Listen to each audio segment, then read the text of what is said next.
Uma terra degradada com pessoas também degradadas, em consequência de uma relação complexa, tão própria do cenário brasileiro. Isso é o que traz Vanessa Vascolto no livro Terra Dentro, um livro tenso, denso, pequeno em sua formatação, mas imenso nos conflitos que aponta. Vanessa, Terra Dentro é um romance curto, mas muito intenso. Porque é interessante, você é parte de uma comunidade degradada. A degradação da própria estrutura familiar. Como é criar esse universo, trabalhar com esse universo, que foi um universo, embora você fale de um tempo moderno, foi um universo muito trabalhado, sobretudo pelas gerações que começou a escrever, pela geração que começou a escrever ali pelos anos 60, né, 70, né?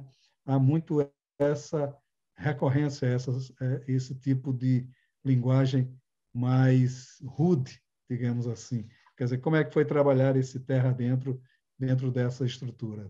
Olha, Maurício, o Terra Dentro, ele foi um desafio, né? Porque ele é um livro que eu comecei a escrever. A primeira versão dele, que foi para o teatro, né? Foi uma cena, na verdade, que tratava dessa família degradada, mas do ponto de vista de um personagem só, que na época era a Rita. Então, eu comecei por ela. E eu queria falar da degradação da família em relação à degradação da terra também, né? Tem esses dois assuntos correm em paralelo ali no livro. E eu comecei a tratar a partir do ponto de vista da Rita, e a Rita, como se manteve aí no romance, ela tem uma questão com a memória, ela tem um pouco do devaneio, né? Ela sofreu esse trauma que o livro narra, e ela tem essa questão com ela. Quando eu comecei a trazer da cena para uma peça completa, comecei a sentir falta de outros pontos de vista que pudessem embasar mais pragmaticamente essa história, né, mais objetivamente. E aí, logo encontrei o Mosquito, que é o irmão da Rita. No entanto, comecei a constituir o Mosquito como um personagem absolutamente apaixonado, né, que tem a violência ali enraizada nele, e ele também acabou sendo um narrador tão não confiável, então a questão da confiabilidade dos narradores é discutível, mas assim, estava muito, né, assim, a Rita com problemas de memória e devaneio, o Mosquito apaixonado com a visão turva aí por conta dessa violência, dessa paixão. E aí, então, eu comecei a trazer a Mirna para fazer um contraponto e aí formar o trio de irmãos que narram essa história. E foi um desafio descobrir que eu podia dar voz a outras personagens, além da Rita, eu fiquei com ela há quase 10 anos, só com ela, e aí fiz a peça só com a Rita, fiz um livro de poesia só com a Rita, e aí isso foi constituindo uma linguagem e recursos que eu não quis abandonar de jeito nenhum. Então, assim, a história ela passou por muita coisa, né? Ela passou por muita experimentação em várias linguagens, como dramaturgia, como poesia, até eu olhar para aquilo e falar, é uma prosa que eu estou escrevendo. É aqui que eu quero encaixar essa história. Até porque quando eu comecei a querer montar a peça, eu vi que eu não queria de fato montar a peça, só queria contar essa história. Certo. E aí E a esse aqui página é libertadora, né? Agora, há um aspecto também nesses personagens, porque a visão que se tem, normalmente, desse tipo de personagem na literatura como um todo, é uma certa rejeição à Terra, né? Quer dizer, eles rejeitam a Terra, eles querem ir embora, eles querem migrar, eles querem sair dali com uma perspectiva. No caso dos seus personagens, há uma certa conformação e uma certa necessidade de ficar. Mesmo o Mosquito, que por uma questão meio que obrigatória acaba saindo um pouco, mesmo a Rita, que ela tem pretensões de querer sair, tal, ela não consegue, ela não se permite sair da Terra, né? Quer dizer, também como é que foi trabalhar esse aspecto psicológico desses personagens dentro da expectativa de quem fica na Terra, de quem tenta, de certa forma, sobreviver neste ambiente? É comum aos três personagens a sensação de estarem amarrados à terra, né? Também eu vejo, especialmente no Mosquito, assim, é um personagem que é muito movido pelo medo, né? Então ele queria muito, muito ir embora, mas quando ele viu, ele estava voltando para a Terra. Então tem essa questão dele estarem numa realidade muito limitada e ter uma fantasia sobre o que é fora disso, mas também um medo muito grande, né, de não saber existir fora desse contexto, que é um contexto de abandono, que é um contexto de violência. No entanto, é o contexto que eles conhecem. E eu acho que essa conformação, ela vem disso, assim, tá ruim, mas aqui é o que eu conheço, é onde eu sei me virar, né? A Mirna, no final, ela até tem uma fala, né, que ela fala que ela podia ir para a cidade e virar, talvez, cabeleireira, né? Alguma coisa assim. Mas daí, como é que ia ser, né? Porque ela já está um pouco mais velha.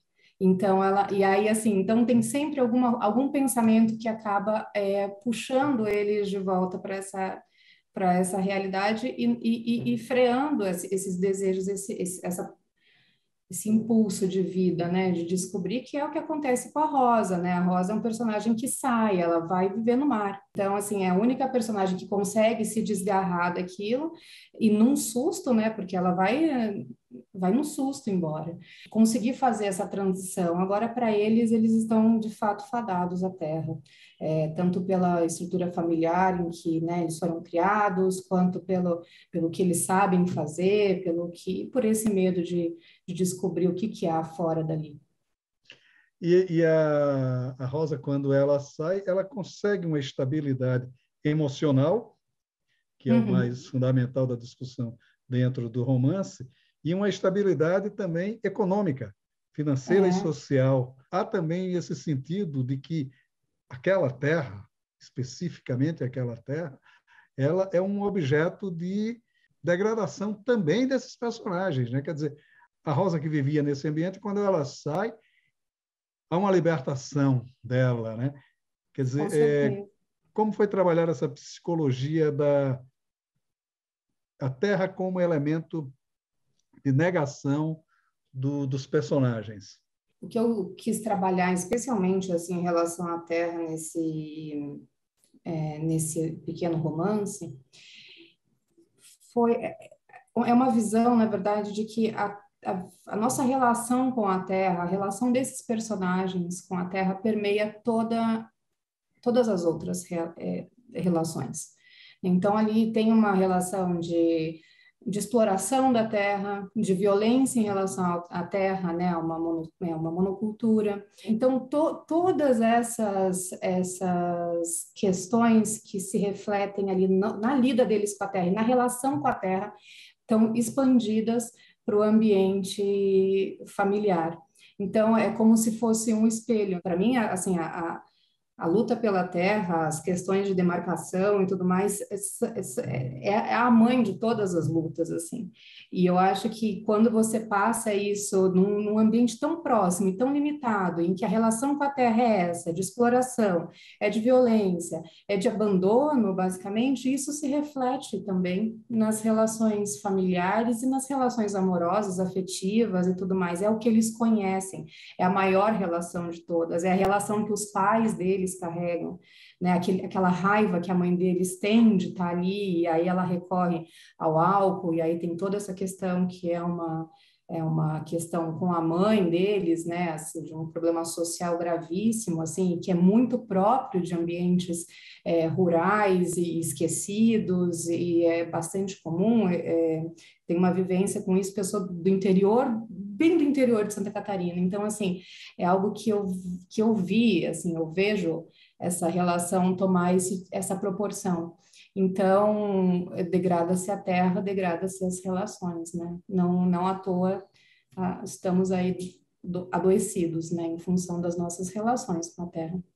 Se a gente pegar o discurso daquilo que o Oswald de Andrade chamou de os búfalos do norte, que era o pessoal do romance de 30, Raquel de Queiroz, Graciliano e tal, e a geração que vem em seguida, como João Cabral de Melo Neto, no Morte e Vida Severina, e além disso, né, se você pegar Essa Terra, do Antônio Torres, O próprio Itamar Vieira, né, filho agora, com o Torto Arado, a terra ela é sempre instrumento de cobiça, porque ela é um instrumento que pode dar. Mesmo o migrante do João Cabral de Melo Neto, ele diz, olha, eu trabalhei com essa indústria que me era permitido trabalhar lá na terra, né?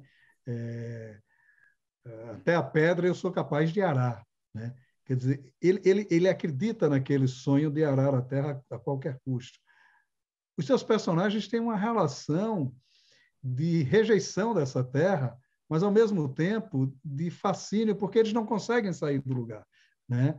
Quer dizer, é interessante como você, de certa forma, não que você contradiga o discurso dessa geração toda aí que eu falei, mas você, de certa forma, põe um elemento novo nisso, né? Que é essa relação de amor e ódio com a terra, né? Quer dizer, de querer sair, ao mesmo tempo querer produzir, né? Assim, e tem querer essa... ficar, E querer enfim, ficar, exato. a contradição mais profunda dos personagens, né? Quer dizer, é isso o cerne do romance. Totalmente. O Mosquito tem uma frase, né, dele que resume bem isso. Eu sempre odiei aqui. Eu sempre gostei de odiar aqui. Eu sou forte, forte, eu sou o rei das batatas. Eu odeio tanto aqui que eu vou ficar aqui para sempre. É exatamente isso, assim, é essa relação de ver possibilidade naquilo, mas ao mesmo tempo de estar num papel de impossibilidade brutal. Eles não, né, não têm, eles não são os donos da terra, eles não são proprietários da terra, eles não fazem da forma como eles acham que deveriam fazer, eles recebem ordens. Ao mesmo tempo, é inegável a possibilidade que brota da terra. Assim, é impossível você, né, estar cego quanto às possibilidades da terra. Tanto social, né, em termos de status e tudo mais, o que significa ter uma terra, quanto assim, a própria produção, né, a própria produção do alimento, de tudo que aquilo pode oferecer. Mas é uma terra maldita. Essa é uma terra maldita, em que eles realmente não conseguem encontrar maneiras de viabilizar as possibilidades dela, que são muitas, entretanto, ali não se concretizam. O Mosquito chega a dizer: a dor era veneno que dava cria. Ele chega a afirmar isso, né? Essa necessidade que acaba havendo uma própria renovação nessa estrutura de dor que é essa terra. Agora, curiosamente, a gente tem essa visão de terra degradada, sobretudo nas periferias, né, das cidades grandes, e nas pequenas cidades do Nordeste, do Norte, né? Onde essa relação com a terra é mais brutal. Você transpõe esse ambiente, e talvez aí haja algo de novo, para uma cidade, para um ambiente rural de Santa Catarina, me pareceu muito isso ali, Paraná, Santa Catarina, né? Que, de certa forma, já foi feito o Rogério Pereira, quando ele escreve a ficção dele, ele fala um pouco sobre esse ambiente, né? Quer dizer, olha, isso aqui nem tudo são flores, né? Quer dizer, como é trabalhar, de certa forma, levantando um certo véu numa aparente lugar de bonança, né? Quer dizer, olha, isso aqui nem sempre são flores. Como foi trabalhar isso também? O romance, ele tá, eu não coloco, eu não situo ele no espaço, mas ele está ali mais para o norte do Paraná. E alguns autores contemporâneos vêm fazendo esse trabalho no sentido de desvelar o sul, assim. Porque são muitas vivências, muitas experiências, muitas contradições, assim, especialmente, eu sou de Santa Catarina, então vou falar um pouco mais de lá, com relação aos colonos, por exemplo, né, que produzem no interior de Santa Catarina, e que tem, assim, a terra, ela é, assim, o que degrada a terra, né? Acho que é uma pergunta que a gente pode fazer nesse sentido, porque eu vejo no sul, ali na produção dos colonos, né, de Santa Catarina, é sempre uma relação, sempre, né, não vou generalizar, mas assim, é uma relação muito difícil entre as pessoas, apesar da terra. E essa relação difícil entre as pessoas degrada um pouco a terra também. E aí ela não produz e não é rica de possibilidades tanto quanto poderia. São relações, as que eu vi, né, pessoalmente, e tem um autor muito, que eu gosto muito, que é o Marcelo Labes, não sei se você já teve a oportunidade de ler, mas ele também fala um pouco disso, de como as relações mediadas por essa terra também se degradam e junto com essas relações à terra. Então, assim, Santa Catarina ou Paraná, eu acho que é uma relação que a gente pode fazer paralelos aí, assim, né, disso, de como essa degradação, de onde vem essa degradação, né? Isso não é precisamente da terra por si só, mas é das relações que as pessoas, relações de força que as pessoas estabelecem entre si, das relações familiares que têm suas estruturas também dentro dessa condição de quase abandono, né? Porque são pessoas que estão muito afastadas, que não têm acesso muitas vezes, né, ao básico, se viram ali como conseguem e se viram. Mas isso tudo chama, né, essa questão mais profunda, mais trevosa, assim, em relação ao que pode ser essa terra que não é só de bonança, né? Pelo contrário, assim, acho que tem coisas que estão enraizadas ali, para usar um termo do romance, que é isso, que limitam as possibilidades. O Charles Kiff é outro escritor que trabalha também nessa linhagem, né? E me parece que até o título, eu acho interessante a forma como você trabalha com as palavras, esse mecanismo de manuseio das palavras, né? Porque você fala da voz ao mosquito, a Raquel, e precisa que essa voz tenha autenticidade. E isso já se reflete até um pouco no próprio título do livro, Terra Adentro, Terra Dentro, né? Não Uhum. é adentro, é terra dentro, É dentro. como uma coisa muito profunda, né? É um sentimento muito profundo e que precisaria ser dito na linguagem dele sem que negasse a linguagem dele, mas sem que quebrasse o ritmo, né, do É. romance, né? Quer dizer, foi uma carpintaria também complicada. Talvez por começar pelo teatro isso facilitou o seu trabalho. Olha, um pouco, eu acho que sim, porque muitas vezes na verdade, comecei trabalhando todos os personagens em voz alta encenando, né? Então, assim, quando você joga para o corpo, eu sou atriz, né? Sou dramaturga, então aqui o meu escritório, minha sala virou palco para a construção desses personagens. E então, como é que eles vão falar? Que trejeitos eles têm? E quando eu encontro um trejeito que ainda que não esteja tão claro no livro, mas aí eu encontro um tom de voz que é o corpo que puxa. Então, assim, eu sou muito grata ao teatro porque ele me deu um lugar de experimentação muito grande para construir essas três primeiras pessoas, sabe? E é isso, assim, o que cada um deles vai ter de específico na linguagem, e ainda assim, como é que eu vou trabalhar a linguagem como eu gostaria de trabalhar com essas três vertentes, né, a poesia, a prosa, a dramaturgia, sem corromper a voz dos personagens. Que essa era uma grande preocupação, assim, como é que eu não vou passar por cima deles, sabe assim? E ao mesmo tempo, como nos três, é como se a Terra falasse sobre os três, né? E aí, então, por isso, essa Terra tão internalizada né, neles e enfim, esse foi o maior desafio do livro, com certeza, de encontrar essa linguagem. E eu queria trabalhar uma linguagem mais lírica, poética, mas como é que eu vou encaixar isso em três personagens que estão, assim, que não fazem a mais vaga ideia de que essa linguagem é possível, né? Então, foi muita experimentação mesmo, assim, foi bastante árduo o trabalho de corpo, o trabalho de voz para chegar nos três personagens, mas muito prazeroso também. Agora, me parece que você tem uma obra que trabalha nesses fios, né?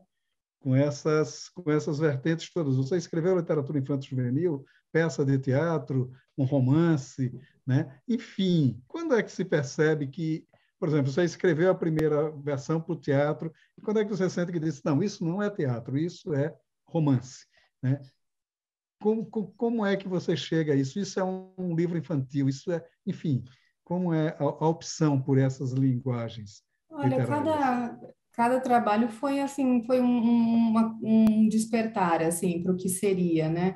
No Terra Dentro, assim, eu comecei a esbarrar em questões técnicas, em questões de montagem, em questões práticas mesmo, que assim, eu não ia conseguir contar essa história no palco, quer dizer, até conseguiria com muito dinheiro ou com, né, sem limites de recursos, assim. Mas eu, na verdade, é que eu estava muito limitada para montar uma peça com essa história.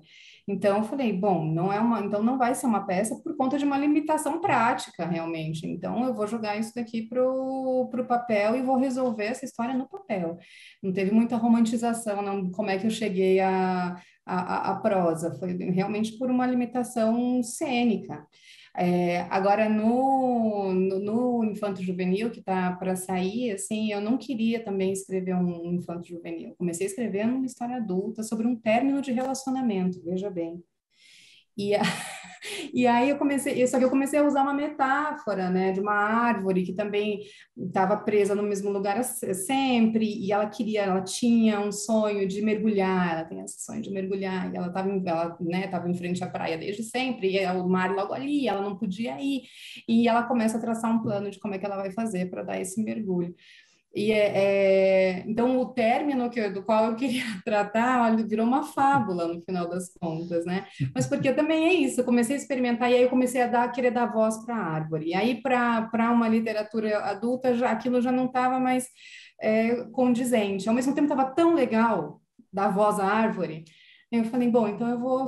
Parece que o texto ele pede assim, sabe? As coisas vão tomando rumos um pouco misteriosos, assim, quando você se entrega a história mesmo, assim, ela parece que muitas vezes quer se contar por si própria, sabe? Independente dos planos que eu tenho para ela. E agora tem uma outra ficção que eu também estou escrevendo, que também eu comecei escrevendo na verdade, como roteiro, para o cinema. E aí, só que essa não é por questões de limitação, não foi por limitações da prática ali, né, de montar, mas é porque alguma coisa está falando que eu preciso de mais detalhes, e esses detalhes que eu quero contar, eles não vão aparecer na câmera, eles não vão aparecer em lugar nenhum, então eu preciso descrever. Sempre brinco com um amigo meu que é cineasta, que eu digo, cinema é muito fácil, você quer abrir uma porta, você abre e fecha e acabou. Exato. Na literatura, não, a gente vai dizer, olha, ele chegou, caminhou, pegou a... e tal. Quer dizer, tem Como todo o detalhe. abriu, que som É mais fez, incrível. né? Tudo aqui. Você tem que imaginar como o cara vai abrir a porta. Quer dizer, é muito fácil para cinema. Exato. Exato. E tem, por exemplo, né, nessa nova ficção tem uma forma, a mulher, a personagem anda de um jeito que, assim, ela tem uma especificidade muito na minúcia do caminhar dela, assim, não vou fazer um cinema de arte para mostrar ela, né, tipo, a forma, não é isso que eu quero fazer. Mas, ao mesmo tempo, eu quero que isso tenha um holofote em cima dessa questão. E aí, a página, para mim, continua sendo o lugar de maior liberdade, sabe, para criação, assim. Então, assim, para mim, eu não pretendo largar a literatura, não, assim, para seguir como dramaturga ou qualquer coisa assim. Eu descobri ali uma coisa muito, muito importante. Maravilha, Vanessa. Gostei muito do Terra Dentro. Ai, que bom. Obrigado. E obrigado pela nossa conversa aqui, foi muito boa. Muito obrigado. Helena, obrigada pela leitura, obrigada pelo convite, eu fiquei muito feliz e grata.